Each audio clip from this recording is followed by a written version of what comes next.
News. ACB వలలో మరో అవినీతి చేపచిక్కింది. నల్లగొండ ఆర్డబ్ల్యూఎస్ ఎస్సీ రమణ నాయక్ చెప్పడంతో 6 లక్షలు మరో అధికారికి లంచంగా ఇచ్చాడు కాంట్రాక్టర్. రమణ నాయక్ చెప్పడంతో సూపరింటెండెంట్ లక్ష్మారెడ్డికి 6 లక్షలు ఇచ్చాడు కాంట్రాక్టర్ వివేకానందరెడ్డి. గత ఏడాది ఆగస్టులో జరిగిన కృష్ణా పుష్కరాల పనులను అప్పగించడానికి 18 లక్షలు డిమాండ్ చేశాడు రమణ నాయక్. దీంతో ఏసీబీని ఆశ్రయించాడు కాంట్రాక్టర్ వివేకానందరెడ్డి. దీంతో ఇవాళ 6 లక్షలు తీసుకుని ఎస్సీ కార్యాలయానికి వెళ్లగా తాను హైదరాబాద్లో ఉన్నానని పిఏ లక్ష్మారెడ్డికి డబ్బులు ఇచ్చి వెళ్లమని చెప్పాడు రమణ నాయక్. ఎస్సీ ఛాంబర్లో లక్ష్మారెడ్డికి డబ్బులు ఇస్తుండగా రెడ్ హ్యాండెడ్గా పట్టుకున్నారు ఏసీబీ అధికారులు. ఒకసారి అడిగి చెప్పండి. నేను ఇప్పుడు అడుగుతాను.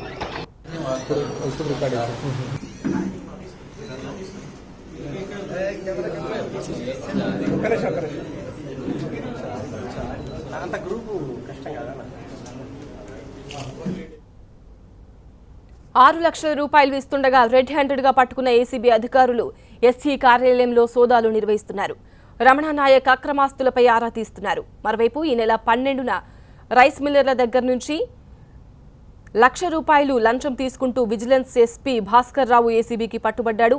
ఇప్పుడు ఎస్సీ రమణ నాయక్ ఏసీబీకి చిక్కాడు. ఇక అతని అక్రమాస్తులపై దృష్టి సారించారు ఏసీబీ అధికారులు.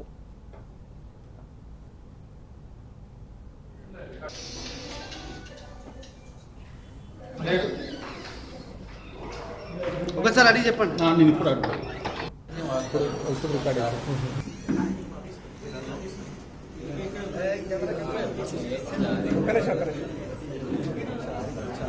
అంత గ్రూపు కష్టం కదా.